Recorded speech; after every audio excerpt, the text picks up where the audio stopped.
Greetings, Patrick here, Eight Questions With, and welcome to the show. Um, we are at winter's doorstep, or so they tell us. It is now 45 to 48 degrees. We're supposed to get some snow in today. It's supposed to rain and then it's going to snow, but I think that's not going to happen until tomorrow because today was absolutely stone cold beautiful. Um, Went to the library today, and I have the new haul that's up on my channel. So you guys, I had two great back-to-back bag sales. That's really, quite honestly, it's the first time that's happened this good. Most of the time, you go there, you get just a tremendous shot, and then the next week it is barren as you can get because everybody came in and bought everything. Um, but um, But this week and last week was just crazy good, and then this week was crazy good as well. And we picked up long legs, which I was really happy to find. Um, it does seem lately like I don't get very many horror films that come through our way. That's the first in quite a while, actually. Um, and hopefully it'll be a foreshadowing of what's to come. We'll get more horror films in. Uh, but I got a lot of seasons and a lot of blind buys, complete seasons, complete series. I got an English series, complete English series. So it was a pretty good day, pretty good week for the library. But we will see what it goes like. Now today, on the other hand, this is really cool because today we get to talk to Myrna. Now, Myrna is a powerhouse. I first saw her over on John's channel, Doomsday's Crypt. Let's see. Hey, Anthony says, I'm going to the library after Thanksgiving. DMV was awesome. Getting the Midnight Hour T-shirt next week. Okay, well, then you'll be wearing that T-shirt. That'll be good. That'll be good. Um, So Myrna is an actress. She does a lot of indie horror films, and she also is the vice president of Acrostar Films. Um, and they put out a lot of fun, quality entertainment, a lot of indie horror. Um, and so she is one of the. They have. They must be doing well enough in order to give her an executive title. When you get titles like vice president or stuff like that, that means you're like legit. Um, it means you got things going on, and I'm looking at the Acrostar website, and they do have a lot of things there that if you're into independent horror, you definitely want to go over there and take a look at that. They have several things out on Tubi. I watched a pitch film that I think rounded out into being just a short. We're going to ask her about that. Uh, Neither of the Dead Sorority Babes. Um, so we'll be talking to her about that. She also was one of the people behind Attack of the Corn Zombies. Um, so Acrostar seems to be as far as the small underground independents are, seems to be having one of the louder buzzes going on, and that will be because of the hard work of Myrna. Um, and we'll be talking to her about that. I'm looking forward to it. It's funny because she talked to me today. We're talking back and forth. I sent her the link to the show, and she comes back. She goes, "I don't really want to. I don't really want to talk about the big horror franchises. I'm not really about that." And I'm going like, "Well, who is?" Yeah, I mean, maybe every mainstream YouTuber is, but me and the cheetah, we're not all about that. I mean, we've been guilty of that one time. We did on the Midnight Hour, we did a retrospective on Friday the 13th. As far as the big horror, big horror franchises go, that's the only thing I've ever done on my channel. So I helped out. I said, well, you know what? Let me establish my cred a little bit with this woman because she knows independent horror, right? And she will know if I'm just a poser. And the only thing I know is major franchises, right? I don't know much about corn zombies, but I can sure talk to you about Halloween Ends. Yes, we're not about that. So I sent her I sent her the playlist for the ISC show. That's my calling card.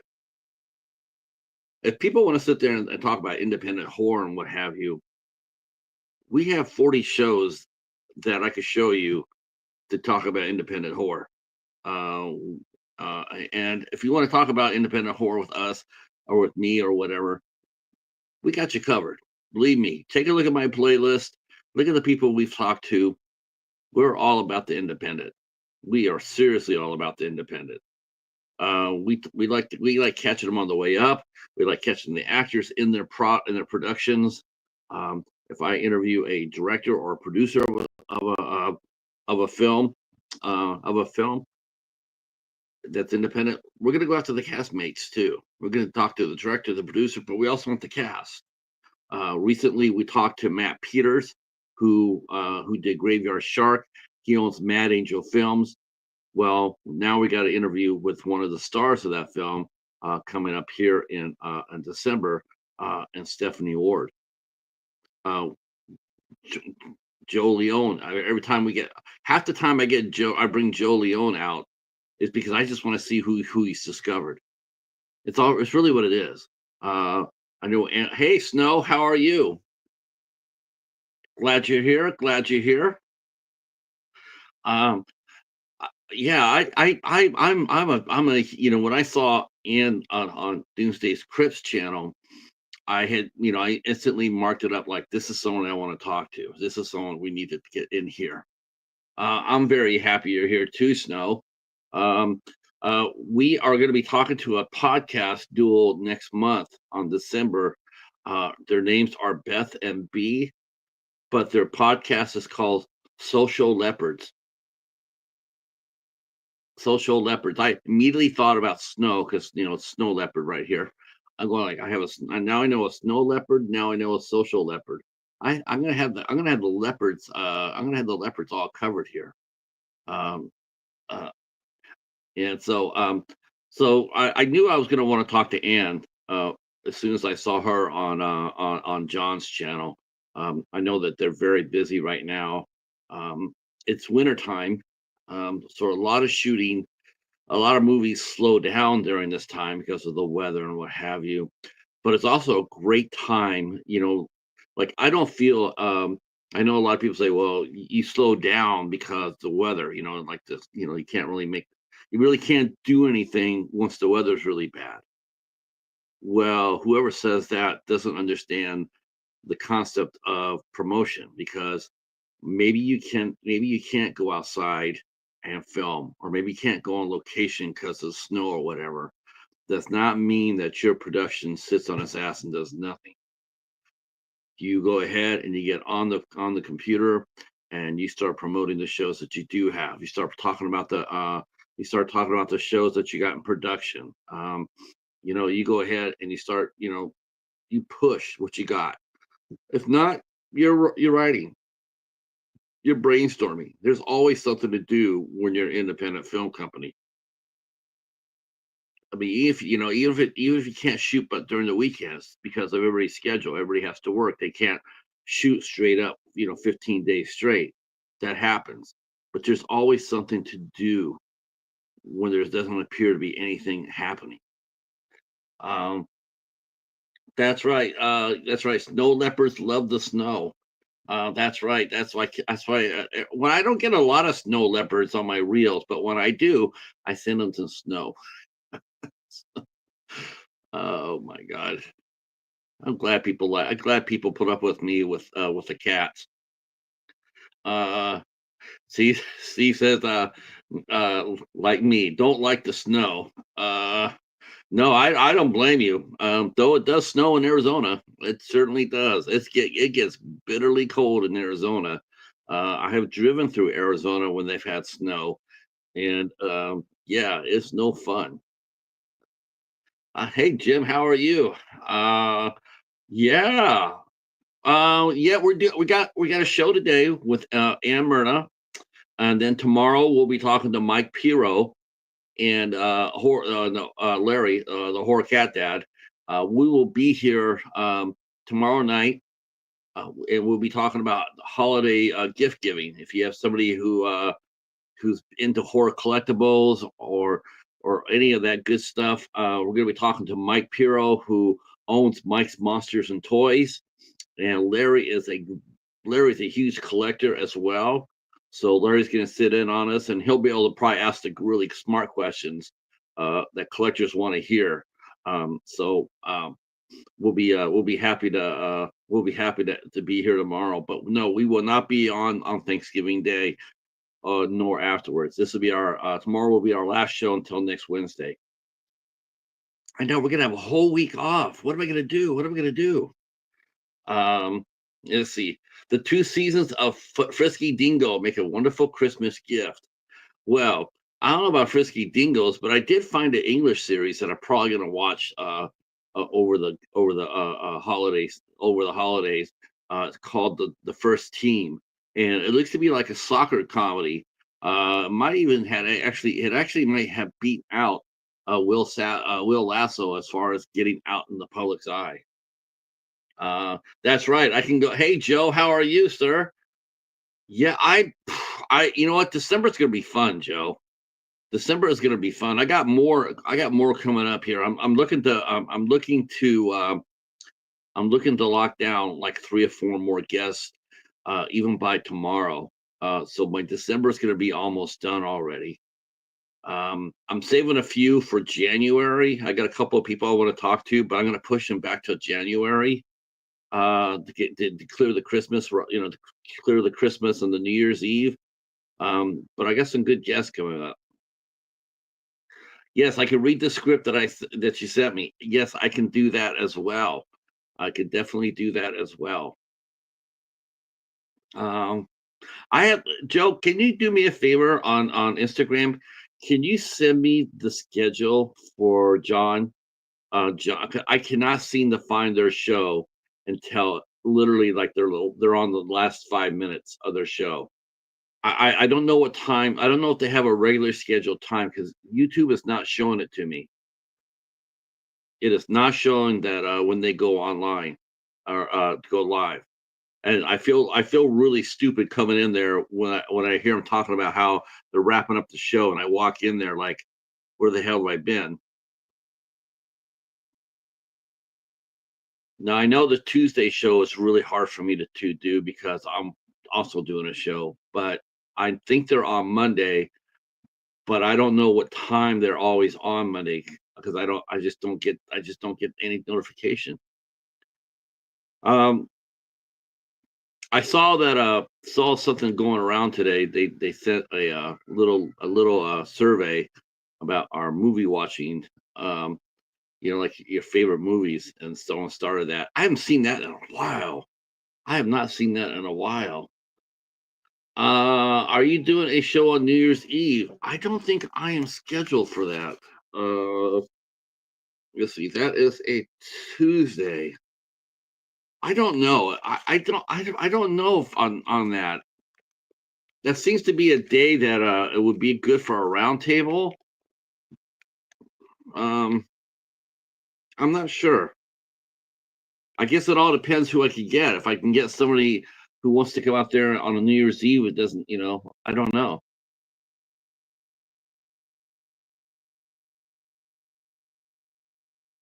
Oh my God, I have no idea. No, you're asking the wrong person about that too. I have no idea if the script's good or not. I mean, I could tell you if I personally like it. I can tell you already. I'm gonna like that because I know you're very talented. I just don't know. I couldn't tell you. I would love to do that though. Be a script reader. That would be fun. Maybe Ann can get me a job at Acrostar as a script reader. I'm gonna go ask her right now because she just rang our doorbell. So let's go bring in Ann Myrna in and let's get this party started.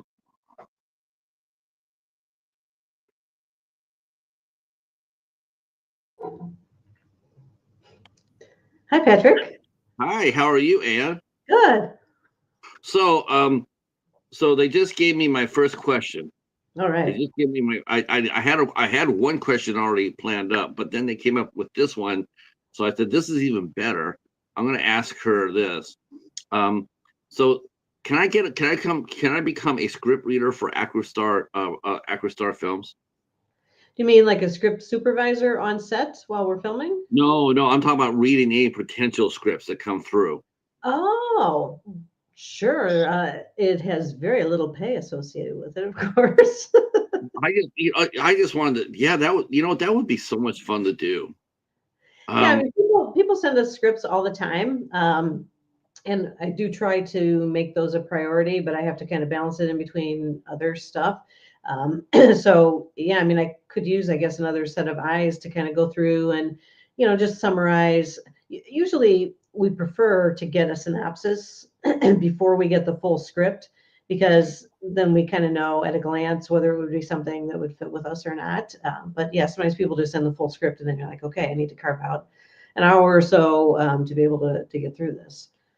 Now, as it currently stands, like I mentioned before you got here, I mentioned that you are vice president of Acrostar Films, and I said that whenever someone gets a title like that, in my eyes, whenever I see a person with a title like that, vice president, chief of chief of this operation or whatnot, it tells me that one, they're taking it very seriously. It's a business. It's not a hobby. It's not something Right. you're doing for fun. It's something they're trying to make money at. They're trying to get it out there. It gives you a real sense of, like, these are real professionals here. It might be an independent film studio, but it's being run like a major. And when you get a title like a vice president, it's not just out there to make you look good passing out a business card. It means you have a lot of responsibility on your shoulders. Right. So Steve Herman and I are co-owners of Acrostar Productions. He has the majority stake. And yeah, I mean, we kind of made up like what our titles would be, but it is a business to us, and we want to do things in a business-like fashion, particularly when we're actually filming. It's a work day. I mean, we have fun with what we do, but we're very serious about, there's a certain amount of work that has to get done every day. We need to do our best in terms of quality.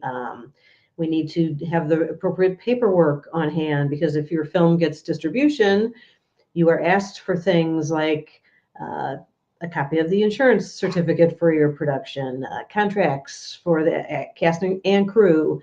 Um, so there's a lot of business stuff to take care of with making films. Now, what state are you based in? Illinois. So does Illinois have a film commission? Do they have tax incentives for filmmakers to come in? Yes, they do. And there are certain criteria to take advantage of some of those things. We have not met that criteria at this point in time, but yeah, I believe each state probably has some sort of incentives that you can try to tap, but you just need to be aware of what the criteria is. We used to have that in Michigan, but uh, our governor Jennifer Granholm put that in play, and then the Republican governor that came in after her took it down. So we don't have anything like that here in Michigan. Um, Uh, I didn't know that well, I guess that sort of makes sense. I mean, the levels, right? You got to have your budget has to be a certain level for them to help you out. But I don't understand that, because to me, I don't care. I mean, is that a good thing or a bad thing for them to have limits, or do you feel like it should be open to any filmmaker, and maybe show the commission maybe your finished product, or dailies, or show the, or send them an itemized receipt, wherever whatever they spent their money on. Or do you yeah, think that having a limit makes it a little more legitimate in the state's eyes that you're a real production? Yeah, I don't know in terms of legitimacy. I think it's just more that they have a program, and since they provide the program, they can establish their own criteria, similar to grants. You can apply for grants for a film. Some of them require that you be a nonprofit. Some of them require that you only use union actors. Again, I mean, everybody has their own program, so they can set their own criteria. So, and even that extends to film festivals. Film festivals have rules for submission. Sometimes your project has to have been filmed within a certain time frame, within a certain budget level, definitely genre related criteria on film festivals. So just about anything that you want to do with regards to your film, you just need to make sure that you do the research and find things that are a good fit for your situation. I'm going to slide on over to the chat because people have been talking. Catch up. Catch up. Let's see. Snow is here, and Jim is here, and Tom Baker is here. Thanks for coming in, Tom. He mentions guests that work with the legends are great. Worked with Clint Eastwood and others. Yes. Yeah. That's a lot of fun. That's a lot of fun when you talk to someone who's worked with a lot of the greats, or rising stars. That's me. I mean, that's yeah. Like we have like our unofficial, we have like our unofficial 8 questions with like a spirit animal, and that would probably be Morgan Malam. That's our unofficial. And she says she loves you very much, by the way. She's awesome. Yeah, Morgan's awesome. Yeah, she really is. I really enjoy talking to her. Her and her husband are a lot of fun. Yeah. On very fun, very fun. Hi Cheryl, how are you? Still working. Oh, thank you for listening to us. Let's see. And Snow says, I like having professional titles. I think it's important because most people respond to titles in appearance of authority in a very positive way. That's very smart. I'm with you, Snow. I think it adds gravitas to, it does. It adds gravitas to the person, like when you walk in there and you say, I'm co-owner or I'm vice president of. It's a lot better than coming up there and saying, yeah, I do movies on the weekend. Right. To me, it's like I feel a lot of people like they sort of get target fixated, whereas they just want to complete the movie and they don't pay any attention to the peripherals all around it. Like I mentioned before you got here, the how winter is coming up, and a lot of people say, well, there's nothing to do because the weather's really bad. Well, there's nothing we can, we can't film anything till springtime. And we're locked down, we're shut down, and I'm going like, how could you be locked down? It's a 24/7 deal here. Just because you can't get out there and shoot a scene or go scouting locations or anything doesn't mean that your ass is sitting there gathering dust. You got to get out there and promote. Yeah, Um, and I scouted locations yesterday in the rain. It was cold in Illinois, but that's the day I had planned to go down there. And we're shooting in January, which I said last year we should never shoot in Illinois in January or February, and we're filming in January. So well, there you a lot of people do film in the wintertime. It surprisingly Yeah, so I shocked mean, me. with Acrostar, my partner, Steve Herman, he has no end to the number of ideas that he has. So, I mean, some people will criticize in general indie filmmakers. They're crowdfunding their next film and they haven't finished the prior film yet. If we waited until we were finished with post before we started the next film, we wouldn't actually be able to film the next film until like 6 months or so after that, because he needs time to write the script, and you got to scout the locations, you got to audition the talent, you got to get contracts done. There's a lot that goes on behind the scenes. So in order for each of us to kind of stay busy, we do overlap our projects. We start and then we go so far, and we start another and we go so far.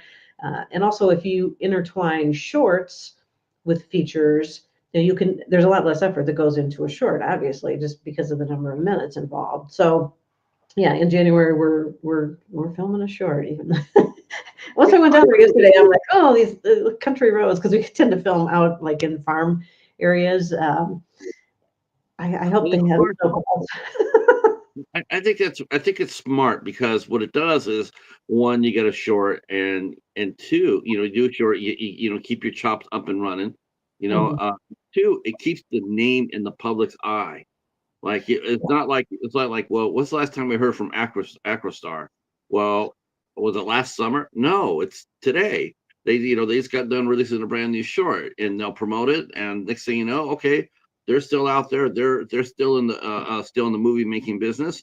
And then you don't forget because you're still working.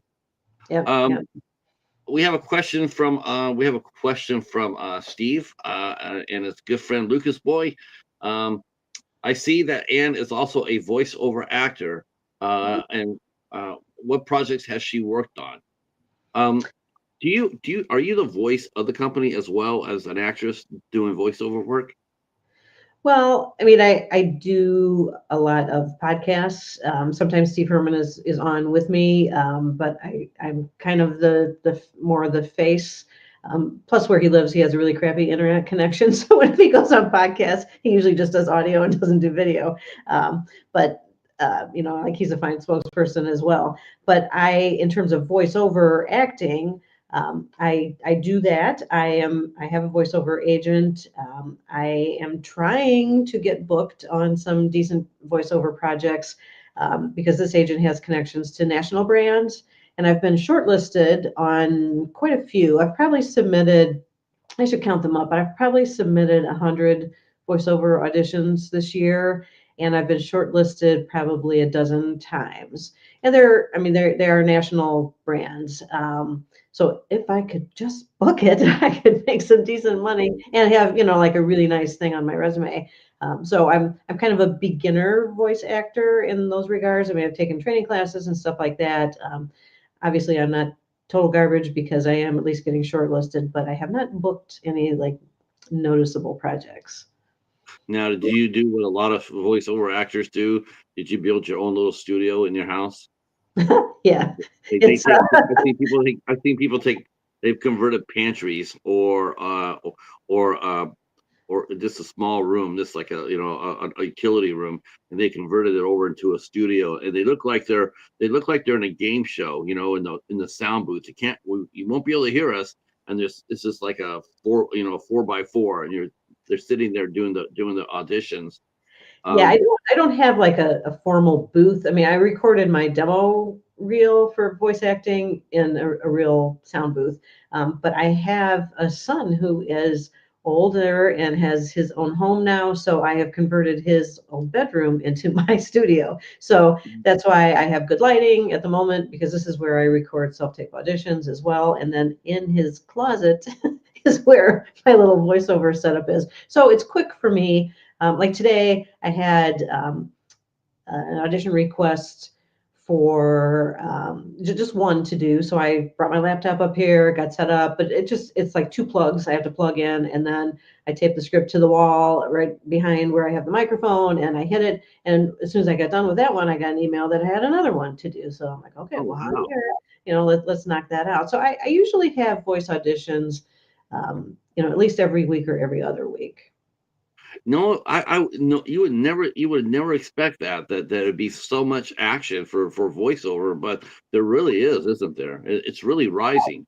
Yeah, I mean, well, if you watch TV or anything on social media, any videos on social media, there's some audio with it. Sometimes it's just music and there's text on the screen for social media ads, but a lot of times there's a voice narrating it or commenting or whatever. So I do pay attention to a lot of commercials because that gives you some insight as to like how does that voice sound. You kind of start to analyze it. Is it they tell you always to smile when you record voiceovers while you're talking, even if it isn't something like super jolly, because that kind of translates into the recording to have the right attitude while you're recording. And I mean, the same goes with acting too. I mean, you have to have the right level of emotion kind of in your body to be able to deliver certain parts of scripts. I love watching voiceover. I love do voiceover actors.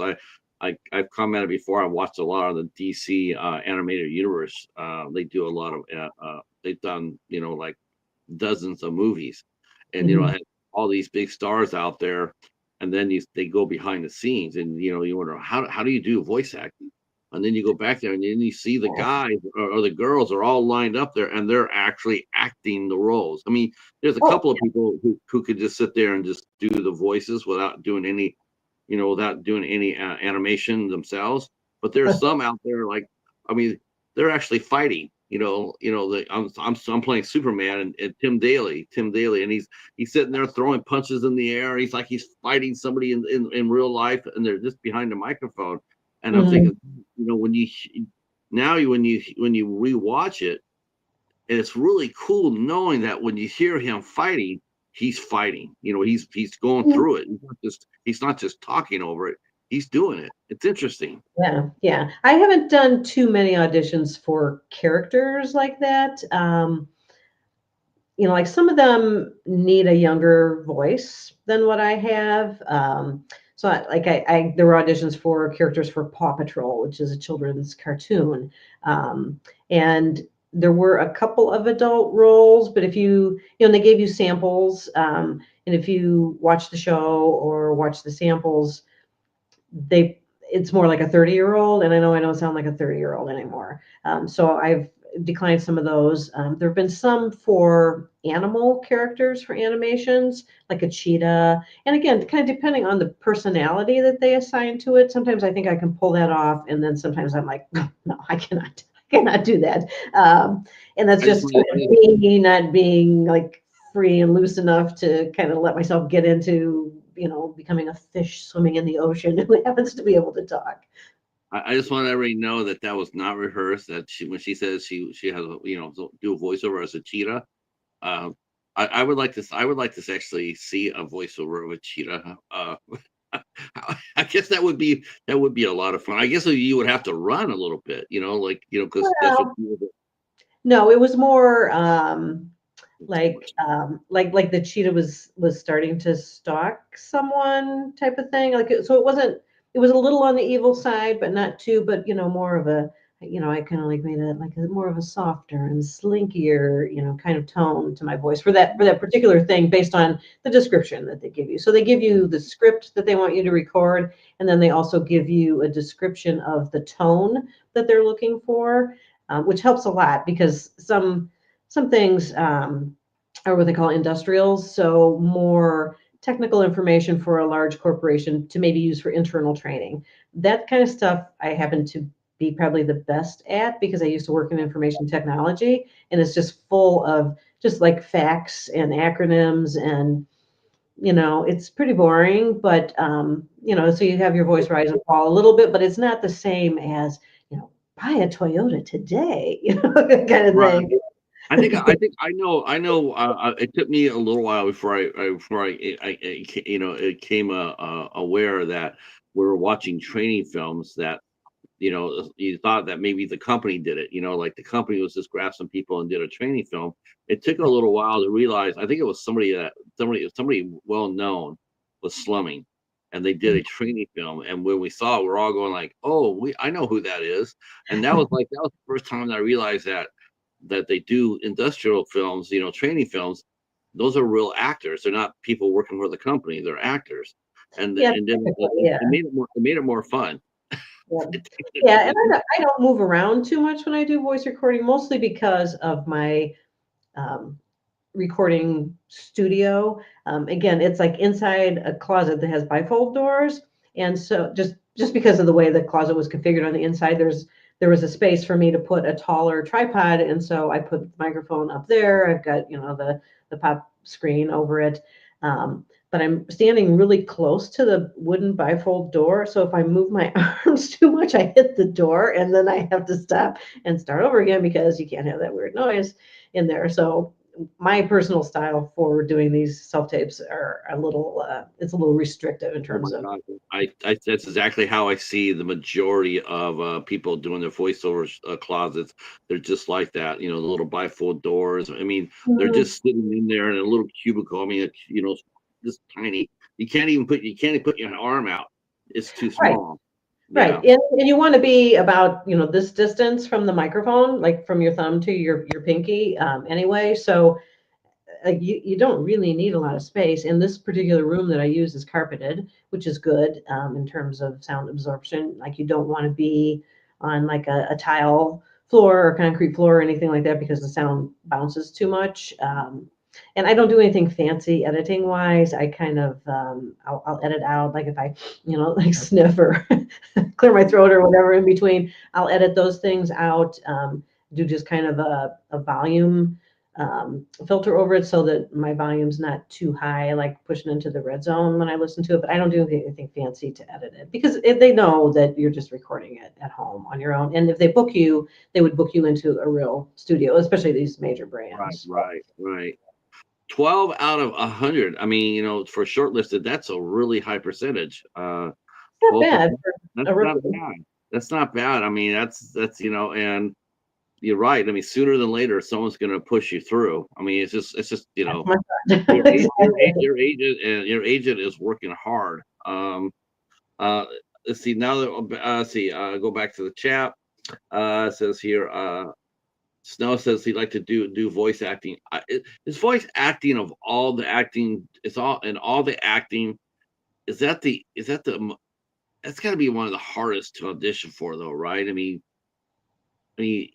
people put out, like wanted actors for this or that role or what have you. But getting voiceover auditions, is that pretty much just like invite only? I mean, do people send in their tapes cold, or do they have to go through an agent or an agency? You have to go through an agent for these major brands. So before I had the voiceover agent, and I have a couple of talent agents, and they also do voiceover, but they're primarily on camera talent focused. So since I'm in the Chicago market, like the Dick Wolf shows film in Chicago, Chicago Med, Chicago Fire, Chicago PD. So I get character auditions for those through my talent agent, but I just wasn't getting any voice stuff. And I don't know how I found these people, but maybe a friend of mine used them or whatever, and they're out in Los Angeles. But they let you audition online, so you just kind of send in your demo reel, which I did. I waited 2 weeks. They sent me a contract. Everything looked good. I signed up, and then I thought, well, we'll see if I get any auditions. And I started getting them right away. And so I figure the more I audition, the better I'll get at it. I mean, I actually think it's easier to submit a voiceover audition than it is an on-camera audition, because the expectation with on-camera is that you have memorized the script. And there are other characters in the sides that they send you. And so you have to have someone read those other parts with you. So it takes a lot more planning to do an on-camera audition. Now, how many commercials have you done anything yet as commercial wise, or either local or either local as well? And do you make your own commercials for Acrostar? I have been cast in some commercials, not voiceover, but on camera, and it ranges from a local escape room to, I mean, I did something for Empire Flooring. I never saw it air, but whatever. I did my thing and I got paid. I did like an industrial kind of commercial for a medical equipment manufacturer. I didn't have any lines in that one. So sometimes when you're booked on camera for a commercial, you don't have to say a thing. You just Oh, usually smile a lot, because um, they might have you on screen, but then there might be a voiceover actor who is delivering the message. But then some commercials you will speak and have dialogue. I did like an infomercial thing for Medicare Advantage plans up in Wisconsin. It kind of runs the gamut.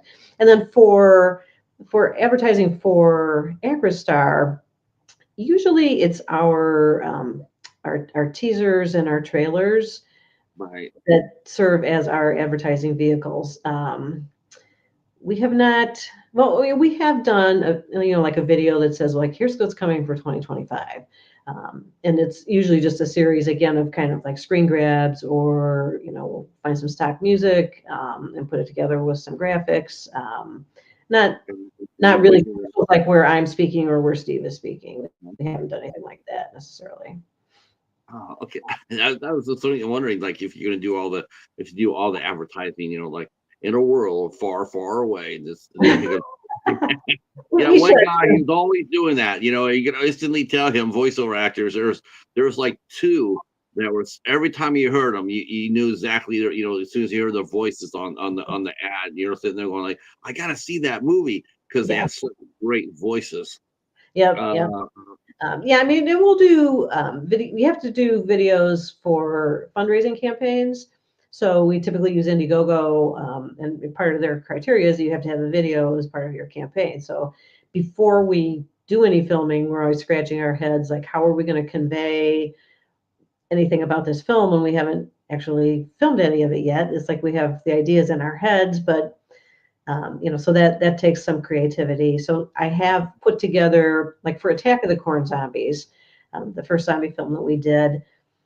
Um, it does have to do with corn, and I have a cat that goes bananas anytime we buy corn on the cob. Like, she wants to eat the husk off the off the corn on the cob. So I got in my little studio here. I got a ear of corn, got my cat, are, and are we I are we spoiling the movie Attack of the Corn Zombies because we're saying how the cat comes in and saves the day? I don't want to give any no, spoilers. no, no, no, no. Cat's It the was just, hero, you know. like I was like, I'm like, oh geez, my cat likes corn. I wonder what would happen if I, like, start telling the story that I'm the producer. I'm getting ready for this movie, and I have my helper here, my cat Allie, and I hold the corn in front of her, and right on cue, she just leans over and goes, and I'm like, the corn is infected. Oh, so I thought that turned out cute, and I got to That would get my actually cat. be that would actually be cool too. Like, what do we do? Well, shooting corn zombies doesn't work. We shot them in the head, but they have no heads. They're just us. What do we do? Unleash the cat. Yeah, yeah. I would And not like. dog. I would And not dog. like to try to have a cat on set because they don't Unleash, cooperate. we'll have to sit there and say unleash the dog too, because we do have a dog owner in the audience, and I would All be right. remiss if I would be remiss to say that if Lucas Boy wouldn't be a zombie killer, because I think he probably would be. I actually was on camera with a dog about 2 weeks ago in Indiana. There's a woman that I've worked with. I think this is our fourth project together, but yeah, her dog was my scene partner, and that was the only other quote person, actor, or whatever in the scene with me was her dog. Oh, is it fun working with animals? I mean, either as an actress and as you're off to the side as a producer. Is it easy to work with animals or insects or snakes or stuff like that? Is that something that you get a I will chance to do? I will not work with insects. Let's just make this perfectly clear. I have a thing about insects. That's a hard no. Um, with dogs, like it depends on the behavior of the animal. Like, it was hard. The dog was pretty good at going where we wanted it to go, but the owner was running camera, and so when I would come out, I was coming out of her car with her dog, and we were supposed to aim for this gate. Well, he went directly to her because Well, she was that direction. So like we couldn't get the dog to go exactly where we wanted them to go, but close enough. A lot of things you can make look like they happen differently than they actually happened in real life. Um, yeah. yeah, any other kinds of animals, I don't know. And the only other thing with the dog is they can get distracted. I mean, I'll be honest with you. I think we all know that cats are superior to dogs when it comes down to doing things. Um, dogs are cool, they're cute, but when you want the action done and you need heavy hitters, you call in the cat to do it. Um, Not my cat. He does not cooperate. During COVID, I was part of a web series, so there were a bunch of actresses who were like, "Oh, we got nothing to do. Like, we need to act. Let's make our own content." So we all invented characters. There were like 12 of us. Um, it was called "What Did Clyde Hide?" And we all, like, we were at this guy's Zoom funeral, but and we all had like varying relationships with him that were kind of unveiled. And I was a painter and a cat lady, and so I would bring the cat onto the Zoom screen with me at certain times. And again, we were working in a bedroom in my house, and I had to keep the bedroom door closed because if I set the cat down, she would leave right away. But I needed her again, and she had gotten underneath the bed, and it was a queen size bed. And she was like right in the center, right where it was like the only thing I could reach was one leg. But of course, I'm like grabbing this cat by the leg, yanking her out, trying to get her back on camera for her cue. We are. I knew this was going to happen. I said that about the dog, and Larry's Steve saying says Lucas boy, that's his dog, his cute dog. He will chase and retrieve a ball 100 times per day. Yes, he's very smart. Our good friend Larry, the cat dad, says I don't know, the dolphin, the thing was pretty legit, but he forgets that. But he can't dry like this cat named Snicker. Me and Larry were fans of, and we see Snicker drive all the time. Yeah. So, um, I mean, yeah, animals are. I think they're. Man, I think they're a hidden gem. I think an animal. I think a movie with a cat or a dog in it. I mean, I don't know what it is. Even more so when it comes down with kids. And you worked with kids as well. Um, Mhm. but I just find them fascinating to see them on camera doing things that like you look over at you look over at your own dog or cat and you're going like, how come we can't be doing that? How come we not? Um, Yeah, since we had mentioned Attack of the Corn Zombies, I would be remiss if I did not say that today Bayview Entertainment told us that they will be releasing that in January. So they have just put that on their YouTube channel, the trailer for it. So if you go to YouTube and search for Bayview Entertainment, you will see the Attack of the Corn Zombies trailer out there. oh, nice, nice. I will definitely hats off to Peter Castro from Bayview Entertainment. Uh, Absolutely. And he's they're going to release Night of the Dead Sorority Babes next month as well. So that's the other one well, you can find out there now. I didn't understand that one until I talked to Morgan. Like I was sitting there going like, I watched the first film, watched the pitch film, Short, yeah. and yeah, and then I'm going like, well, are they going to go ahead and is she going to be like the final girl and whatnot? And no, she was like the first one killed off. I'm going like, why is it that you're always being killed off first? And he goes, well, I have a legitimate reason for that. Was I was pregnant. I was like, oh, Yeah. okay. Which makes her kill even more twisted in a way. Right. Yeah, once people know that, once people realize, but yeah, I was pregnant, so they just had to kill me first. But the pitch film worked. So Yeah. now the sorority babes, did you film that to a full length film, or is it still just the pitch film? And did you add any scenes to it? So we added a lot to it. So the pitch film, so there's a short that's just called Sorority Babes. And Right. that's the one that Morgan Malam is in. And then, so we use that kind of as a proof of concept for what we wanted to create. And so we then basically made an entire film with 6 different sorority girls coming in. Not Morgan. She really wanted to be in the real film and she was quite willing to film with us, but it was so close to her due date that I did not want her leaving her home at that stage in her pregnancy. Like, oh, I don't want anything bad to happen to anybody when they're on the road. So yeah, it's the same essential story, but it gets a lot more into the characters and a lot more people die because there's a lot more people in the movie and it's a lot longer movie.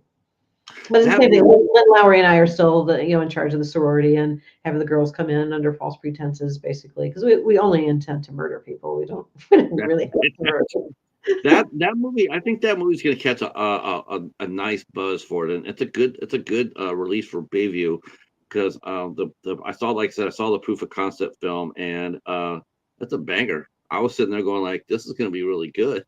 Yeah. They stretched it out, make it a full length. You had an incredibly strong cast in it. Yes. Um, And besides the horror aspect to it, we've got good kills. We've got really cool special effects makeup. We have TNA, which people love, and we've got a good story that goes along with it. But So yeah, that seems to be making a comeback. For a long time, it seemed like every horror film was just all about the gore. Every 8 minutes, got to kill somebody. right, Um, but now it seems to be it comes back to the world of the '80s slasher where TNA was mandatory. I mean, if you were doing a movie in the '80s, you had to have it. right, Um, right. So it for a while it just went away, with the Me Too movement and other things, having an intimacy coordinator. I have no idea how that even is a thing. Is like if a girl says no, she says no. If a guy says, it's like a director should. Let me ask you before I just Okay, I can talk before I about just that. throw that out. Let me just before I just throw that out of the window. Is there a need for that, or is that a director and a producer's responsibility to handle that? Like, to go, that's why I always thought that's why they did chemistry testing to see if the leads were compatible. It's like you're going to be doing a new scene with this person. I want to see how comfortable they are with each other. I mean, they can be talented as hell, but if they have no chemistry together, one's more uncomfortable than the other. I don't want to go. I don't want to force it. Right. So an intimacy coordinator is kind of an objective third party that's not the one who's making the film. They're part of the crew. So they have more of a neutral influence over people than if your director says, do this. And you as an actor are like, really makes me feel uncomfortable, but like that's my boss for the film. So I guess I got to do it. That's where people start getting weird feelings. Or if their expectations are set one way ahead of time and then they get to set and then the director has expanded the scene to be, instead of just a kissing scene, it's a lovemaking scene, for instance. That kind of stuff catches actors off guard, makes people uncomfortable, makes people not want to work with the same group of people again. So we did use an intimacy coordinator for Desperate Souls because there is some simulated lovemaking there. And between Steve Herman and myself, we didn't know how to tell the actors what the choreography should be to make it look like they were making love versus just telling the actors, make it look like you're making love. Like they can't see what the camera can see. So the intimacy coordinator treats an intimate scene as if it's choreography and kind of desexualizes it. So rather than talking about, like thrusting your hips, they would say, like move your hips forward and backwards. So a lot of it is the terminology, which some people scoff at. But if you can desexualize it and make it choreography, it's blocking, like we do blocking when there's two people walking down the street. You got to figure out like where should they start walking, where do they stop walking, when do they face each other, when do they turn and look at this car crash on the side. That's choreography, that's blocking as well. If you have a fight scene, that's choreography, that's blocking. So an intimacy coordinator is kind of in control of the blocking for sexually sensitive scenes, and it worked really well for us. And they actually worked with the talent ahead of time, just the two of them talking about, is there like parts of your body like you just don't want anybody to touch you there, let's get that out of the way, then let's just practice, putting a hand on each other type of thing, because these are two people who have not been intimate and you're asking them all of a sudden to be intimate. There has to be a comfort level there, or you'll get like freakish expressions on their faces while you're trying to film them. Is it? I always think when I think about this, I always think it's got to be the girl that's more uncomfortable. Is it the girl that's more uncomfortable with this, or male actors, do they sometimes get the heebie-jeebies as well? Oh yeah. Yeah, I mean definitely. I mean people have told me stories about things that happened, more a long time ago where yeah, men were all of a sudden put in an uncomfortable situation that they did not know was going to be happening, and it made them, like feel physically ill. It can affect people different ways. If you're surprised about something that you're asked to do and you're put on the spot, if somebody had anxiety before then, their anxiety is going to be through the roof. And Right. you don't want to put somebody through that. You want them to have a comfortable experience on set and be proud of the work that they create, not regret that they got roped into it, type of thing. I always felt like in a scene like that, Thomas mentioned, let's see, two cats played Jonesy and Alien. Yeah, Jonesy was a badass. Let's see, yes, Michael Douglas talked about making lethal, Fatal Attraction. He was funny. Yeah, I was thinking, for that too. that's probably a really helpful, real strong point is when you have a intimate scene like that, you do have a woman producer on set. I would think that as far as a female talent goes, I think she looks out there and instead of seeing four or five guys staring, I think it would help her a lot if there's like one or two, intimacy coordinator. Um, and the like in this case it'd be yourself, as a producer you would be sitting there looking at it too. I would think that would really make the scene a lot more relaxed for the talent. um Yeah, you don't want to have any extra people in the room for an intimate scene. I mean, generally speaking, you don't want to have extra people in the room for any scene because it can be distracting. But yeah, you want to limit the audience that's in there, and then again, let the intimacy coordinator kind of be the go-between person in terms of adjustments. The director has to like what they see on camera, but the intimacy coordinator may have good suggestions about how to make something look more real than it actually is. yeah, it seems to me like it seems to me like a intimacy coordinator. I just didn't think that it would be such a thing on a smaller budget movie, but I could see why it's actually vitally important to have it on any production. Yeah, um I mean, just myself personally, for if it's something like a little kiss, no, I don't need any help with that. Like I talk to the person that I'm going to be interacting with. I say, okay, we've got some options here. It could be on the cheek, it could be on the lips. But it's supposed to be like a little kiss goodbye. I'm leaving for work in the morning, kind of thing. Like I don't really need a consultant right. to help me get through that. And again, as long as I'm communicating with the other talent, and we decide jointly how we're going to approach it, it's all good. You do it, you shoot it, it's done, you walk away. But for something like a simulated lovemaking thing, I mean, it just gets into another territory that's a little more sensitive. John just walked through the door and he Yeah, I says, see "Yeah." that.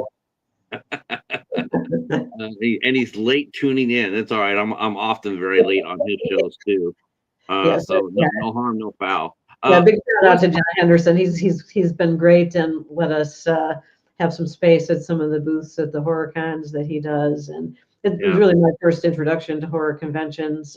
So I don't have a whole lot of stuff to sell. I have got a few DVDs and Blu-rays and a couple of signed posters, type of You know, thing. It's you know, great to though, meet you. it's just a chance though to get out there and to meet people, and I know a lot of people like myself when I go to conventions, just a chance to say hello, the hello to, like, wow, talk about the movies you're in. It's a lot of fun. And John's booth, man, is amazing.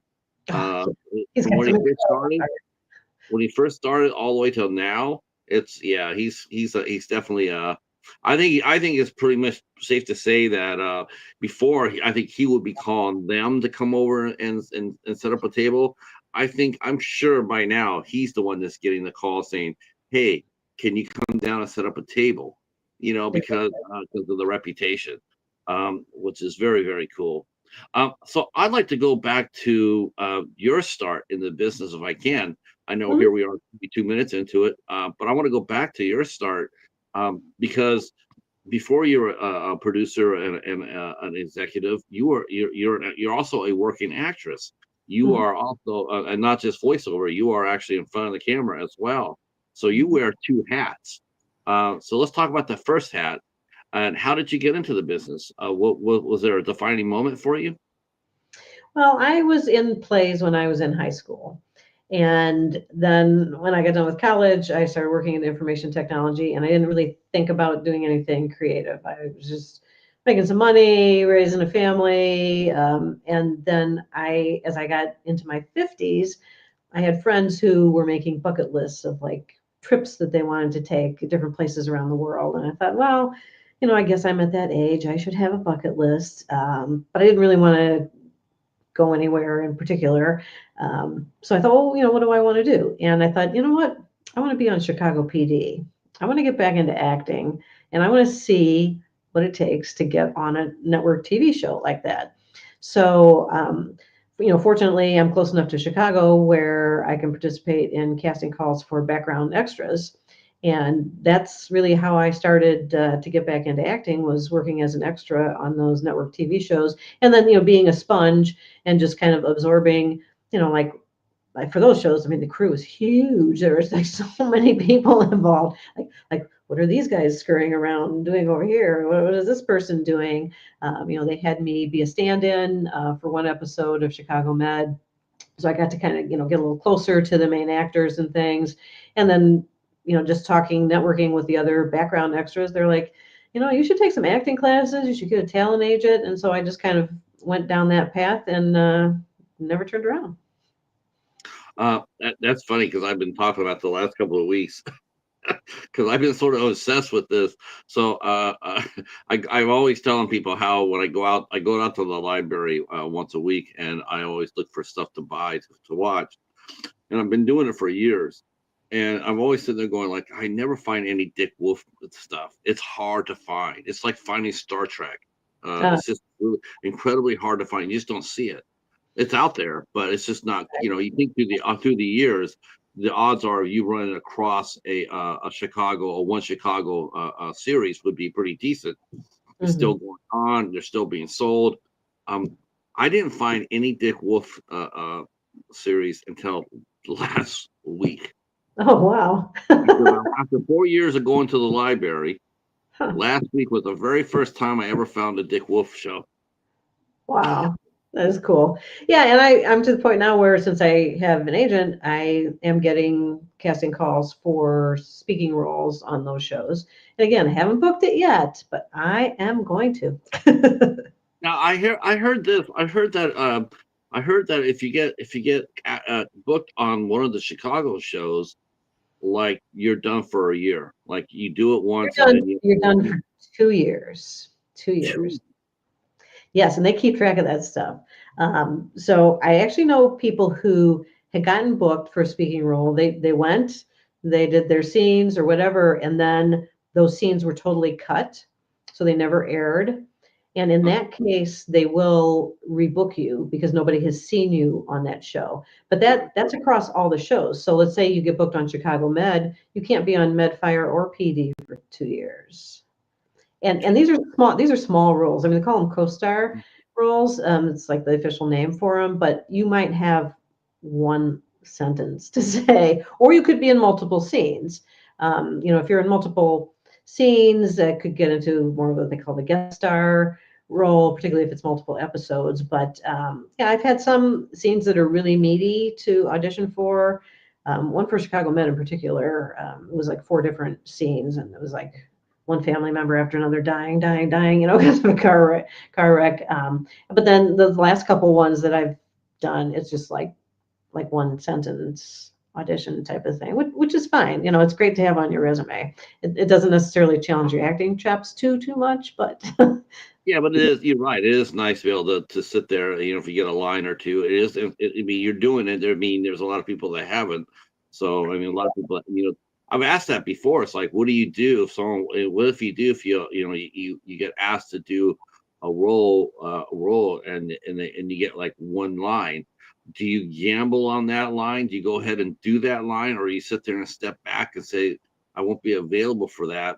And hope of getting a bigger role in the future because you got one crack at it. right. I mean, I just getting asked to audition is an opportunity, so I take it. Yeah. There are very few auditions that I just don't do. I mean, if I like physically can't make the shoot date, obviously I'm not going to throw my hat in the ring for that and expect them to schedule around me, because particularly with those large shows, I mean, they're just plowing forward no matter what.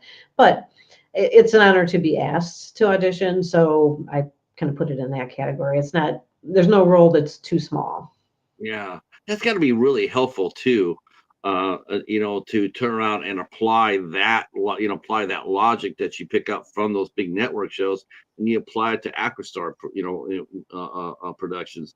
So many might come up there and say, "Well, I only got 2 lines," and you're sitting there going like, "Yeah," and you know what? That's your job to make those 2 lines pop. You Exactly. know, it's not just because it's just 2 lines. It's like this is an opportunity. This is no commentary on your talent. Right. This is how the role. This is how it's written. Yeah, a So, lot of times, like, once we work with somebody, then we'll see if we can work them into another production with maybe, a larger role in the future, because just I mean, just showing up and doing the right thing and being cooperative and being positive, I mean, those are all things that we need to see if that happens with with somebody, because there are people who are flakes, and they'll show up late, they'll cancel at the last minute. Usually it happens more with people who are doing extra work, but even that, it's showing us that the level of commitment is not there. And so if we did give you a bigger role, and then what if you're doing that? Well, I woke up and I didn't feel good this morning again. It's going to have a major impact on our schedule. So yeah, what I really like about your company and the way you run it, like I said, it's legitimate. It's like this is not, and this is no disrespect to any production company here. It hears this, but I like the way you run it because you run it like it's a business. It's a legitimate studio, like Joe Lujan. Joe Lujan, he runs that. He runs his studio very much like that too. It's very well done, very put together. He has people, he has staff people. It's a well-oiled machine, mhm. and you can just tell that it's just done right. Acrostar the same way. John's sitting there saying that says Ann and Steve are doing some amazing films at Acrostar, and Yeah, John would know. John knows talent, so John says that John says that's what's happening. That's what's mhm. happening. Um, but I like the idea that you could use your experience that you got as an actress and you apply it to your productions. And and you're right. I mean, you do run across. Do you still run across that the independent film flu, like sometimes actors or crew don't show up. I have a feeling I don't feel you just don't just run across just that. for extras. Um, and it's a handful of people. But we're not in a position yet where we can pay extra. I would love to be able to give every extra, like particularly for the zombie movie. We had about 50 extras. I would love to have been able to give everybody, $50, $100 for the day, whatever. We're just not crowdfunding at the level where we can afford that. We're just trying to cover the basic talent and crew and our expenses. And there's nothing left over. I mean, Steve and I are contributing for every film that we make. We're contributing personal funds. And if we can get up to that next level, then I think people would be more serious. Because when there's a paycheck involved, everybody gets a little more interested. But we've had incredible luck with the extras that we have worked with. Um, Showing up, waiting, particularly with the zombie films. It takes a long time to get everybody into zombie makeup because we don't have 15 makeup artists. Usually we have two or maybe three. So there is a lot of waiting involved, and everybody's just been so patient and like willing to help carry stuff for me, from my car, and just very, very helpful. Yeah, that's. I think to me, I hear people. Some people have come through here and they always want to know how do I get involved? How do I become involved? And I've always said, I always tell people go to your local community theater and volunteer. Absolutely. Or in this Oh, case, if you do know people who work for Acrostar, and you come out there and you volunteer, you say, "Can I? I'll help you, and I'll help carry things around." And then you go ahead and then you start networking. No, you're yeah. not going to get paid for it, but you know what? What you're getting, you're getting experience, and you're getting a reputation for being responsible and also dependable. And Mhm. I think that's probably the one key. Is that the one key element for independent films more than budget? I mean, as far as yes, you like to pay everybody, but you can't. But Mhm. is dependability like is that the most one of the most important things? One of the most important three things in running Acrostar, Yeah, making I think sure I think it people always. is. Yeah, that's an excellent thing to bring up because yeah, you just need to be able to count on people.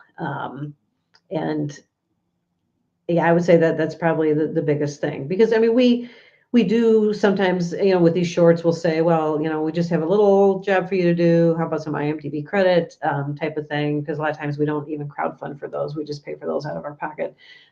But yeah, being able to count on people and have people who are willing to work with the team of people because there's a lot of input as to what's going on, and you can't be the kind of person where it's like, well, it's my idea or forget it. That's not going to cut it. Uh, okay. Let me sure. Make sure I'm okay. Okay, good. I want to make sure. Last time I went way over my time, and I was like totally lost track of it. And we're like, oh my god, don't do that again. Uh, so what was the first? So you started acting. You wanted to do it. How did you end up meeting Steve? How? And does Steve have a brother named Phil? I'm sitting here. I had to Oh, ask him that. no, Okay. Steve Herman has two N's at the end of his last name, and Phil Herman only has one. That's how I can tell. I didn't know if you know Phil Herman or not, and I know of him. I've never met him actually, but yeah, I started following Acrostar Films several years ago. Another acting friend of mine, Bill Russell, who's been in the business for a long time, I saw that he was following Acrostar Films. So I'm like, Bill knows what he's doing. I will also follow Acrostar Films. And then I realized after following them that Steve Herman had written some books and that he was doing an adaptation at the time of a series called Morium. So it's a trilogy, and it's really good story.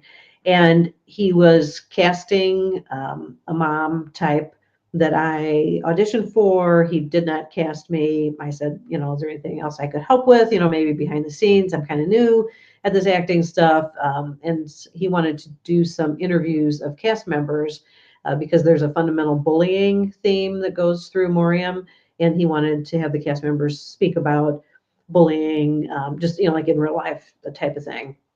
So I went down to set and had come up with a list of questions ahead of time and interviewed them, the cast members on camera, asking them the questions and stuff to kind of help market what he was doing. And then the next time he was doing a film, he asked me if I wanted to be a producer, and I said, "Well, I'll have to Google what that is because I don't really know what all a producer does." And there are all kinds of producers. Like if in really big productions, there are multiple levels of producers. Indie film, there's kind of like one main one usually. So I do all kinds of stuff that um, he either doesn't want to do or shouldn't have to do, like come up with the budget for the film, the paperwork for all the actors and the crew, take care of the food for everybody, find a place for people to stay, location scouting. And then on set, I've also acted as first AD, so that's the person who comes up with the filming schedule. So I'll kind of go through the script, break it down. You kind of group by location and availability of people and figure out just basically a guess how many pages can we film in one day. That's different for every production team. So we've kind of figured out what our stride is and what works well for us. And with my IT background, I'm used to like organizing things and analyzing things. So I think those analytical skills play into that producer role. But I also like to be on camera too. So sometimes I do a little bit of everything. Yeah, I mean you are an act. I mean you probably do you consider yourself an actress first, or or a studio exec first? I mean, if I walked up to you and asked you introduce yourself, would you introduce yourself as actress star, or would you introduce yourself as actress? I usually introduce myself as I say I'm a filmmaker. Even though I don't like run the camera or anything like that. I'll say I'm a filmmaker and then also an actress. But if I'm speaking to somebody only about an acting thing, I may not even bring up the fact that I do producing. But I think I'm probably stronger as a producer than I am as an actor. But I think I'm not too bad as an actor. So with being an actor is more probably gratifying because like you get to see what you do, and it's something that you specifically did, and you're the only one who did that particular thing. With the producing, you don't get to see what I did. Like Steve appreciates what I do, and a lot of the actors appreciate what I do, but some of the actors just like show up and just like magically all this other stuff appears around them that I do, and they don't think about the fact that somebody had to do all that planning and organizing ahead of time. Um, well, I'm going to ask you this question: how did you end up meeting Bayview? As far as that goes, was that on your behalf? Did you make that connection with Peter to distribute the film? Um, Peter got involved with, I think he noticed us first with Attack of the Corn Zombies. He happens to like zombie films. So he had noticed that we had put that together. And then we just kept churning things out. And I do a lot of networking. and I watch what other filmmakers do to try to learn from them, not necessarily like copy what they do, but consider what they do and then see if that would make sense for us. So things like people doing press releases, you'll see um, press releases being published, and then you start to think about, well, how do I do something like that? Yeah, I don't see a lot. I don't see enough of that. Yeah, Um, it's hard to do it on your own because the people who write for the different horror news websites, they're inundated with information. But then I discovered an organization called Marketing Macabre, and they do marketing for horror filmmakers. And so I started interacting with Michael Joy, who runs that. Like, what can you do for us? How much does it cost? And it's nice to have somebody else talking about your film just besides, the two owners of the company. right. So I've engaged him. I think he has some relationships with Bayview as well. So it's like the more people you go ahead and introduce yourself to, you know, be supportive of their work, then that kind of comes back in terms of support for your work as well. So, yeah, I was just told that Bayview might be interested in what we have in our catalog. Would I like to have a call and talk about it? So Peter Castro and I spoke, and then I ended up running him through our entire catalog, and they selected 4 of our films for distribution, 2 which were already completed, Attack of the Corn Zombies, and They Came Back from Somewhere. And then they also wanted Return of the Corn Zombies and Night of the Dead Sorority Babes. So that's it, the initial set of films that we're working with them on. And I'm they're sure. great to work with.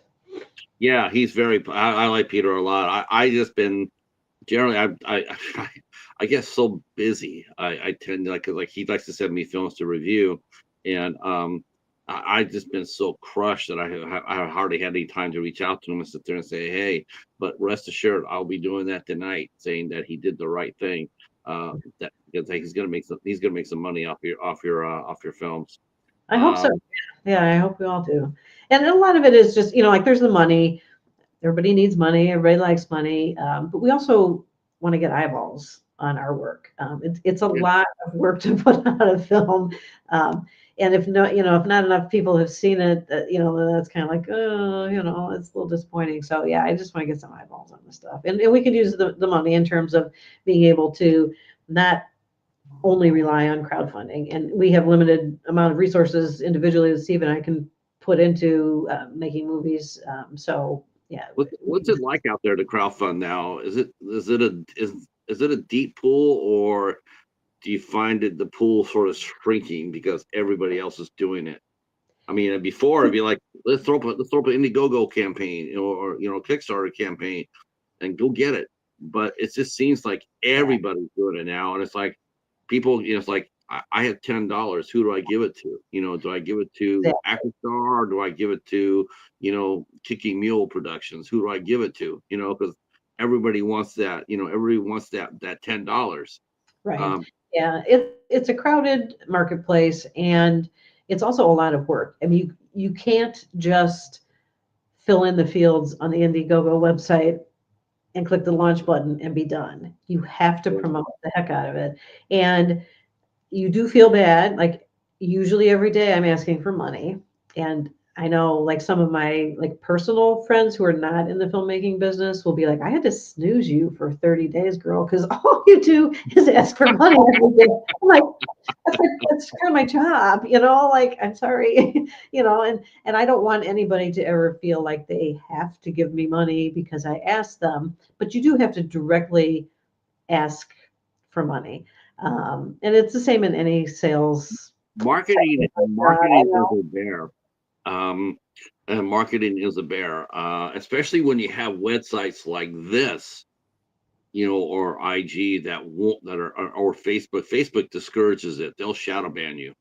Well, Uh, and I have to be very careful with the way I word things on Facebook. Like I can't say gory, I can't say bloody, I can't say sexy, like I just have to say we're working on this movie and then put a yeah, picture and you could use those words, but they shadow ban you for it. They don't let your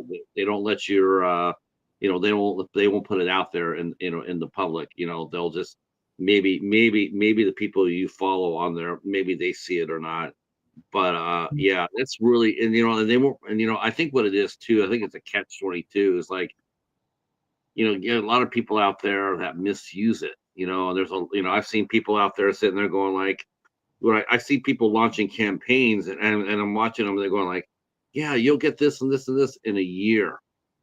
I'm like, well, you're asking someone to spend some money with you, but you can't get what they, like you can't get them a shirt, you can't get them a button, you can't get it for a whole year. How are you supposed to attract any sort of financing and telling people, well, you're gonna have to wait a year in order to get the return. I mean, Right. they're not going to do that. They're going to go where they, because we're all about instant gratification. Mhm. They're going to want, well, if I pay $45, I'll get the Blu-ray and I'll get a signed picture. I'll do that. I'll do that. Yeah, there's still the delay though. So like what with Bayview, since we had started the crowdfunding for Night of the Dead Sorority Babes well ahead of our relationship with them, one of the things we were offering is physical media. And when you go with a distributor, the moment you finish the film, they're not going to release it. Like you have to get them like tons of deliverables. They have to get organized on there and get it into their system. And then, so there's going to be a couple month lag between when you get them stuff and when they actually release it. So Right. they agreed to let us, for Indiegogo contributors, go ahead and produce our own physical media and deliver that to people without it saying Bayview on it. And then, once they actually release the films, then everything is going to come through Bayview. Um, we were glad about that because I would have delayed getting the physical media in contributors' hands by several months. So that worked out well for us. But the other hard thing about crowdfunding is you don't know who else is about to launch a campaign. Right. And so if Mahal Empire is coming out with some new blockbuster where, like they raise hundreds of thousands of dollars for every movie. And yeah, it'd be nice to be in their shoes, but we're just not there.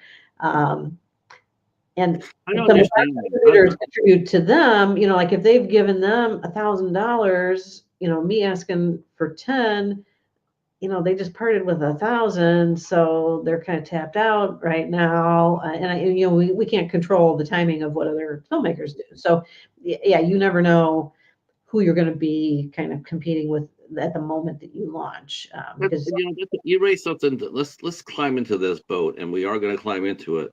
So let's talk about that for a minute, Mahal Empire. So here they are. You're right. They raised hundreds of thousands of dollars. it's amazing. It's Okay. amazing. Well, for me, it's like Well, my question to them is, what the hell are you doing with it? if you look at like some of the locations and stuff, so I do try to, again, kind of being my IT person, break things down into what the components are, where's the money going and stuff. I'm sure they're able to cater their food. I mean, just this is itty bitty stuff, but it does add up. So I'm sure every meal is catered. I go to Costco and Walmart and buy the food and cook the food. So there's a big difference.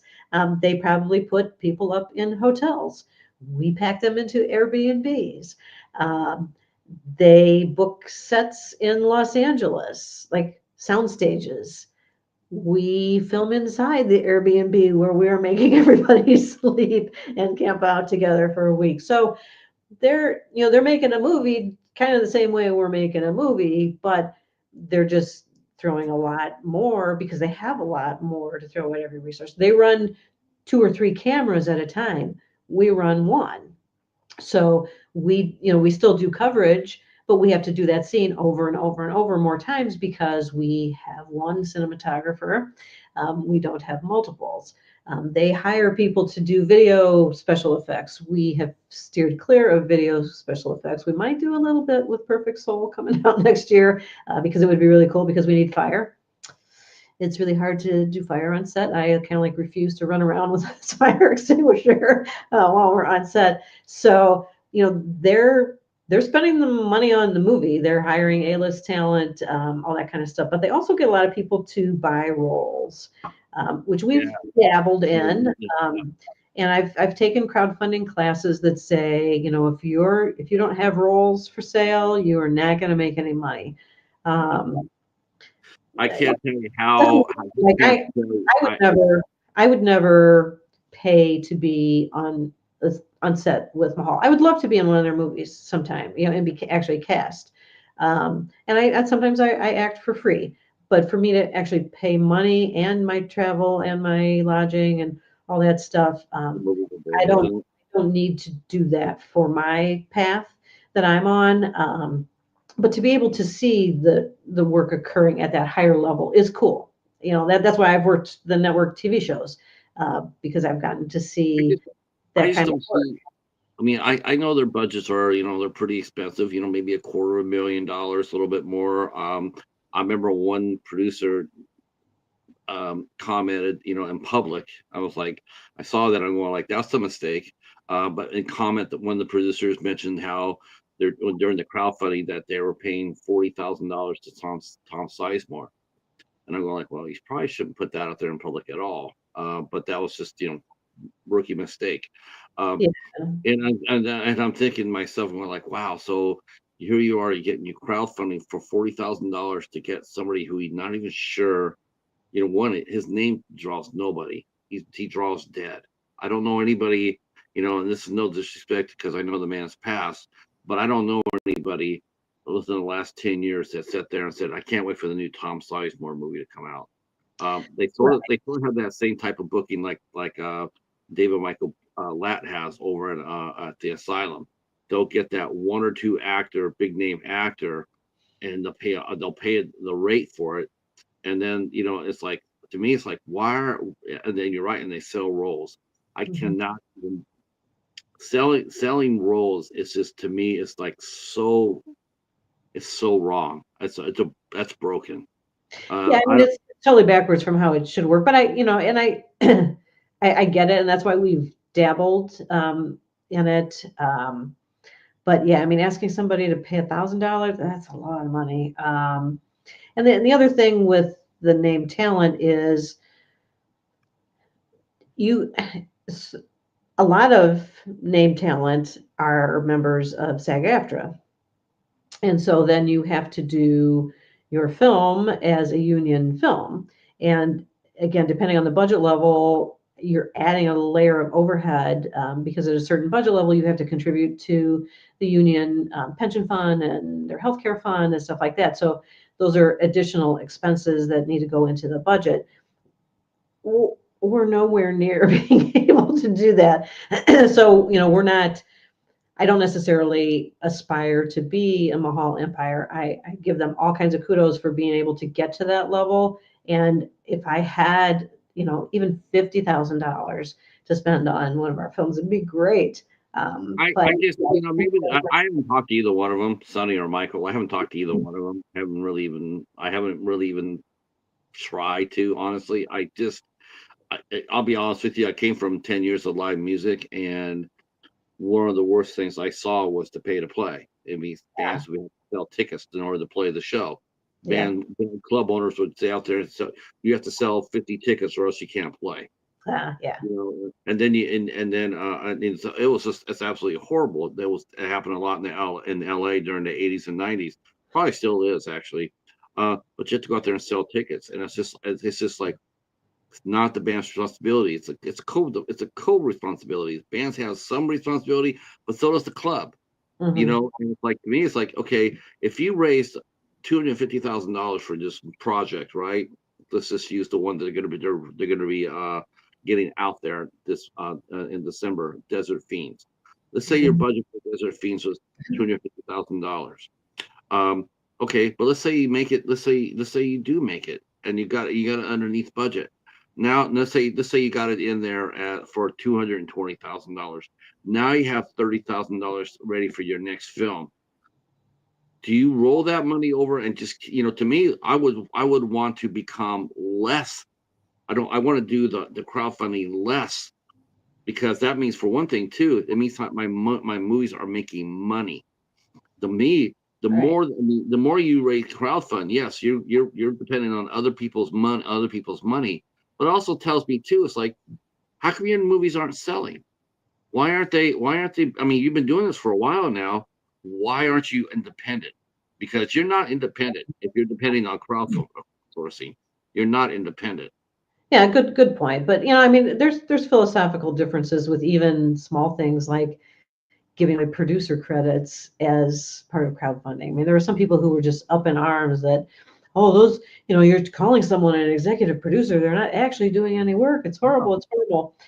I mean, to It is. me, It is disrespectful, though, Ann. Don't you think? I mean, look at all the hard work you have to do. I mean, you bust your ass in Acrostar, right? yeah, I do. You now how imagine seeing me come up there, spend $1,000, and be able to walk around saying, "Yeah, I'm the executive producer," and you've done all the work. But you know what? If that makes you happy, then I'm happy. So to me, Mm. it's about a win-win between the two parties in the transaction. So our win is that I have some money so I can buy some food to feed, to feed the crew and the cast with. Your win is that you feel important and you feel part of something that you maybe would never actually be able to do. Like maybe you live in a market where there's absolutely no filmmaking. You're in the middle of a cornfield somewhere. You don't drive, you don't get out, but you want to You be in live the in movie. mom's basement. You know what? I would turn around to anybody that walked around and says, "Yeah, I'm an executive producer." I'd probably sit there and say, "Well, you know what? Let's you and me grab your vehicle, Mister Executive Producer. Let's go down to Costco and have you buy the crew some snacks. Let's do that. You got that cash money going on. Let's take us down there so we can get a fat crafty table going." Well, you know, uh, uh, what do you guys think about this? I'm going to throw this out to the chat here. We got some experienced heads out here. What's your opinion about pay to play? I mean, buying roles, buying. I guess you're trying to buy respect that you didn't earn. You know, I respect the hell out of you, and anybody gets their hands dirty. I mean, I just can't do it. I can't turn. I mean, I've had actors to sit there and lost roles because someone came up there and paid some money and took their role away. Well, we can't do you on the role. We're going to have you play the main villain's henchman, but we can't have you do that because somebody want to pay $2,000 because they want to get killed by Gunnar Hansen. Oh, I know he's dead too, but I'm just using him as an example. Yeah, but Gunnar Hansen's going to kill him. So you pay $2,000 that. So we're going to move you on to become the waiter. And it's just like that person who got that role, that earned that role through auditioning, through studying, through training, through experience, has now got displaced because someone walked up there with $2,000 and bought that role. And then as an actor, and this is I got this from another actress, a very well-known actress, who sat there. They had to show the guy where his mark was. He didn't know how to make eye contact. I mean, basically the actor who's trying to do her role is now suddenly playing acting coach because the person in front of him paid $1,000 to be in the scene. I just don't understand how the That's, process. yeah. Yeah, The last point you brought up is why we've just dabbled in having a couple of paid roles because yeah, if somebody pays and they have absolutely no experience and you're like teaching them acting 101 on set, it's going to delay the whole production. And I mean, it's great to give people that experience, but it's difficult to work that into the filming schedule. yeah. As long as an actor who's auditioned for the role. And Tom's saying you can't take it personally. I'm sorry about that one. I do take that personally. I couldn't stand it when I was in the music business. I can't stand it now. I feel like if you've gone if you're an experienced operator, if you're an experienced actor, you got 50, 60 credits on there, and all the auditions and all the training and all the auditions that you did go to and didn't get it. You didn't get the audition. Um, all that hard work, driving your car, trying to rearrange your work schedule, trying to arrange babysitting, and just for someone to walk up there and pay $1,000 for for a role that you've been trying for and maybe earned, that's just incredibly broken for me. I can't do it.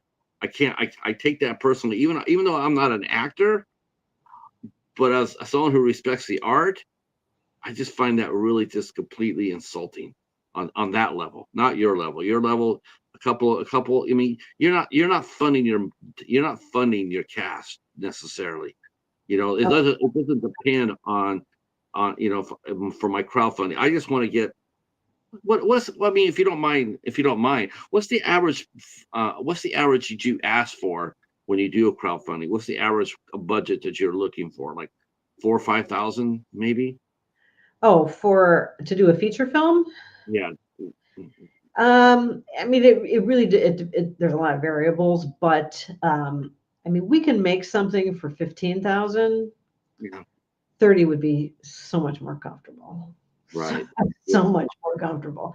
And Have you asked for that kind of money for there's 30,000? another, well, there's another game you play. So with the crowdfunding campaigns, you don't want to set your budget too high. You don't want to actually set your goal on Indiegogo to be your budget, Right. because um, the money will drip in. So if somebody gives $100 toward a campaign that is only says they're looking for 1,000, you just got 10%.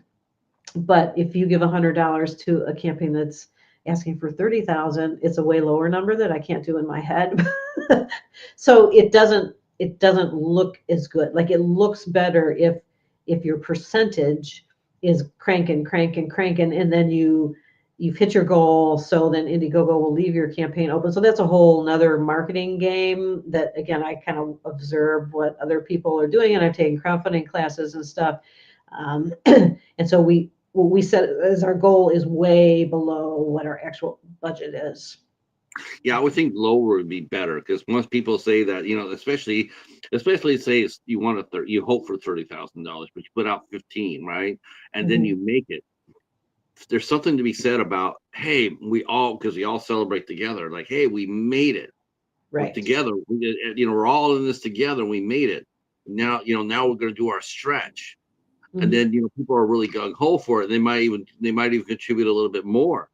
So, because everybody has that, like, hell yeah, because anybody who donates, especially have good perks. You get a T-shirt, you get a catalog, you get a crafty, you get to hang out with John over at a Doomsday Crypt at a convention. That would actually be a great perk.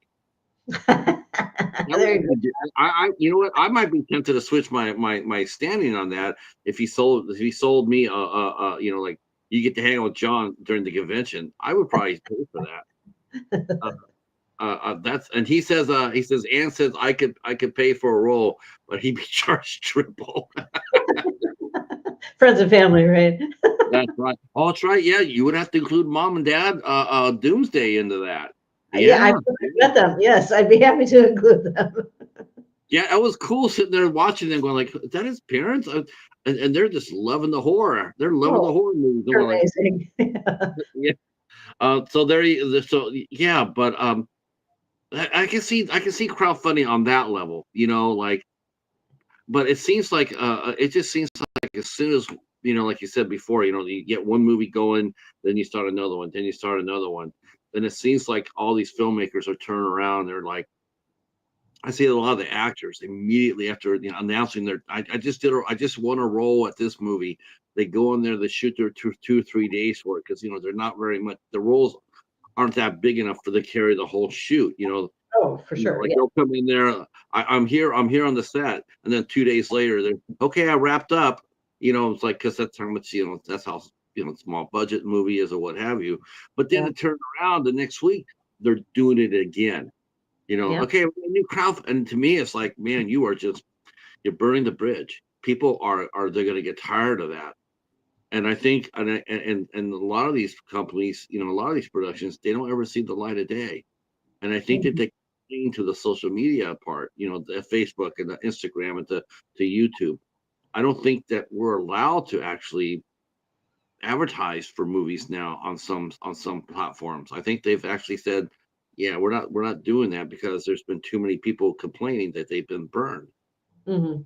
Yeah, and that reflects badly on all of us. So, yeah, I mean, you have to look at people's track records and just make each decision individually based on the track records. And we don't farm out the script writing.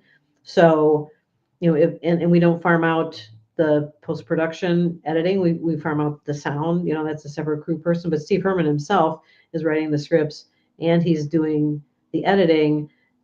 So he likes to flip back and forth between projects, but he needs elapsed time to be able to do all of those things. And I don't know. I mean, being that he's a writer at heart, I don't know that he would ever say, just, hey, somebody write me a script that has, these characteristics, and so many characters, and then I'll pay you some money. I don't know that he would ever be that hands off with the writing end of things for Acrostar. Let's see. Says John says that his mom's a character. I'd love to meet his mom. One of these days, I'm going to interview them. Why Yeah, not? you have I've already interviewed John and his sister. I might as well get the mom and dad too, right? for sure. Tom says, Al, I recently saw some new short films on YouTube. Yes. In fact, I'm doing one review tonight, Tom. I'm doing one called Gin, for a short called Gin, that someone sent me. I'm going to be reviewing that. Al says, on a lighter note, would Patrick survive as a dead sorority babe? Only if I can have my spirit animal with me. Because I do have a spirit animal, Al. I do. So if she was down for that, well, wait a minute, you already killed her. You killed my spirit animal. Sorry. That's the way it goes. Cheetah, fire up the car. That would be it. That would be fun. That I would love to. I would love to go on set just for a day, just to watch how you guys do things. Because Oh, you're most Acrostar, welcome. Yeah, you're most welcome to do that. and in fact, Yeah, let this be my last question to you, because I've kept you a little bit. that's all right. But what's going on for Acrostar and yourself in 2025? And to the chat, if you have questions for Am, feel free to drop them now. If you have questions, and we can get to a couple if you have them. So the first thing up is called "Thy Name Is Cupid," and that's going to be a short that's part of the Splintered Love series. So those are shorts that we put on our YouTube channel, but we are trying to get the first four that are already done. We've put together as a season that we have submitted for distribution through Film Hub. So we'll see if anybody wants to pick that up, as like a series. So that's the crazy thing that we're doing in January in Central Illinois. And then we are going to film 3 different times in 2025 for Perfect Soul, which is the first novel of Steve Herman's to be adapted to a film. And so we're doing just select scenes in March that will turn into a teaser trailer, and then we will do the full filming in June for 7 days and 5 days in September. Those are the big projects. We have a couple other shorts that we're talking about. We have some other projects that people have talked about, kind of partnering with us on that are a little bit up in the air. And then acting wise, I am helping out Paul Allen, who's a filmmaker in Indiana, with something that he's got coming up. Just kind of helping on the producing side. And there's another feature film that I've been told I have a role in, but they have not announced it. So I'm not going to officially announce it until they do. And Right. then there are some other folks that I'm talking with in Florida about, helping them out in various capacities with a couple projects that they've got coming up. I'm sure that you're in demand. I'm sure people see your producing skills that have gotten stronger with every release that Acrostar does. I'm sure they have noticed that, like Peter Castro did from Bayview. They've noticed that your catalog is getting bigger. I'm sure other filmmakers sitting there, it's easy to do, or not easy per se, but you see people do 1 or 2 films and that's it. It takes a lot of energy to sit there and say, this is my 10th release, or this is my 15th release. Again, shout out to Joe Lujan, who is amazing, who does that. He's got I think he's done 30 so far, independent. Uh, uh, but for you guys have done a lot of films already. I think any company that does over 5 films to me, it's like they've established themselves as a legitimate production house. They know what they're doing. They got the skills to do it. Of course, now it's harder and harder to find distributorship, um, but still, you can work. You'll work your way through that. Mhm. You know, you got Yeah, this and one. then there's always self-distributing, which is, how we started, again, going through something like Film Hub, which then, will present your films to different streaming platforms. And so some of the stuff that we've done, the older films, like It Came From Somewhere, I think it's on 18 different platforms now. And, it's a matter of whether people like that style of film or not. But that was one of the more fun things to put together. That was There really does seem to be there does seem to be like now, before there was just Tubi as far as like free services. Now all fun. of a sudden there, now you have Pluto, you have Tubi. There's one called Fossum that just came up. There's Mhm. one Sound that just came up. They're all free. And Yep. a lot of them are saving are showing the same content, but still, it's a lot better than paying $20 a month to Netflix. Yes. Yes. Yeah, and we have done with some of our past films. We've done like one showing in the theater. It was open to the public, but really kind of for the benefit of the cast and the crew. Particularly if we filmed in a particular location and there were a lot of extras, then we like to do something like that because again, those people they're not necessarily actors. They kind of did it for fun. But to see yourself up on the big screen for the first time is an amazing feeling. And so, yeah, we've had some great turnouts at, little independently owned theaters in central Illinois to be able to let everybody get that experience. That's fun. Plus, you can put it. Plus, you can put it in Box Office Mojo. Yeah. Yeah. Yep. Yep. All right. We have way past our mark. I want to thank Ann for hanging out with us tonight and talking film. This has been an education. It always is. And I do appreciate you sharing your expertise with us. Um, Acrostar Films. It's all the links are down below. I just put their YouTube channel up. So if you haven't followed them on YouTube, please do that. They are getting more and more active on the YouTube channel. Also, the Instagram channel of Ann is on there as well, so you can go ahead and follow her on Instagram. I went over there to put the link in over here, and for some reason, Instagram has been kicking off people. If you follow, I follow that person. Then I come over there, it's like, why am I unfollowed? I didn't do that. And that's what happened to me today. I went over to your channel. I already sent you the link. I was following you. Yeah. I went over today, and then it was like I wasn't following you, and I was like, oh, That's bizarre. yeah, Instagram for you. Uh, uh, but yeah, I went ahead and put all the information for Ann down below. Please go by and support Acrostar and Ann and Steve. And yeah, this is gonna be a lot of fun staying and catching up with you and seeing where 2025 goes. And when Peter is when Bayview releases the films, we'll definitely watch and review for sure. Get it out there. Yeah, thanks so By much all for means, having me on. And I'm very serious that anytime you would want to come and join us on set, I'd be happy to have you shadow me. We typically film in really little towns in central Illinois. I did have one guy shadow me when we did Return of the Corn Zombie. So basically, yeah, I just kind of explain kind of like why we're doing what we're doing, what's going on. We might have you carry some stuff or help us yeah, out. no, I believe me. That's how I broke in. I was breaking down the club's equipment for free. Yeah, That lasted for 2 weeks, and then I got a job doing it, and off I went. But yeah, thanks so much for doing this. Tomorrow night we have one more show this week. Tomorrow night we will be joined by Larry the Cat Dad. That's right. He's back. Larry the Cat Dad and I will be here tomorrow night as we welcome in Mike Piro from Mike's Monsters and Toys, and we will be going over what's hot this year, this season, holiday season, in terms of collectibles. if you're into NECA, if you're into Mezzo, if you're into Funko Pops, if you're into anything along collectibles, you'll want to be here tomorrow night and hear us talk with Mike and Larry.